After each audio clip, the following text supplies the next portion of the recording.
ఏదో అనుకున్నా గానీ ఈయనకి నిజంగా సిగ్గు లేదండి.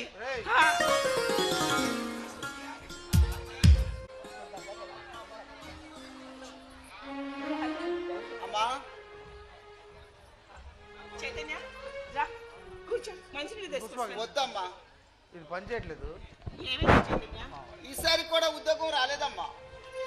పోనీలే బాబు, ఈసారి తప్పకుండా వస్తుందిలే. ఇప్పుడు వరకు నేను కూడా అలా అనుకునే ముందుకెళ్ళాను, కానీ ఇప్పుడు ఆ ఆశ కూడా చచ్చిపోయిందమ్మా. ఎందుకు చైతన్య? నువ్వు లంచమమ్మా, అడుగడుగు నా కలుపు మొక్కలా పేరుకుపోయి నువ్వు లంచకుంటేదానం. ఎవరో ఒకరు నిజాయితీగా ఉండరా, నాకు ఉద్యోగం రాకపోతుందా అని ఎన్నాళ్ళు ఎదురు చూశాను, కానీ ఇప్పుడు ఆ నమ్మకం కూడా పోయిందమ్మా. నువ్వేం బాధపడకు చైతన్య, నీకు ఈసారి తప్పకుండా ఉద్యోగం వస్తుంది. నా కోరిక కూడా అదేనమ్మా. నేను ఉద్యోగం చేస్తూ మిమ్మల్ని బాగా చూసుకోవాలనేదే నా కోరిక అమ్మా. అమ్మా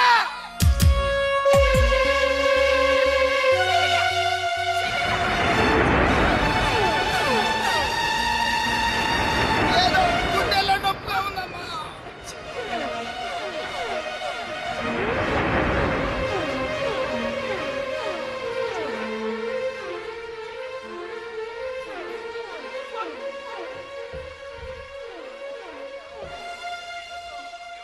హలో యాండి, చైతన్య చైతన్య గుండెలో పోటీ వచ్చి పడిపోయాడండి.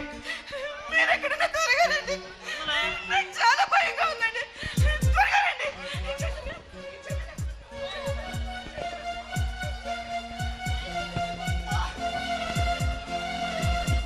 Hello,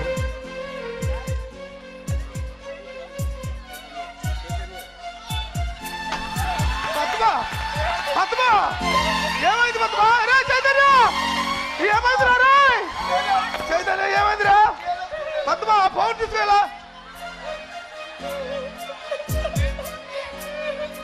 hello, ఆంబులెన్సేనా? కొంచెం త్వరగా, మాది కటారిపాలెం రావులవారి గుడి పక్కన మా ఇల్లు. మా అబ్బాయి నీరసం వచ్చి పడిపోయాడండి, కొంచెం అర్జెంటుగా రారా.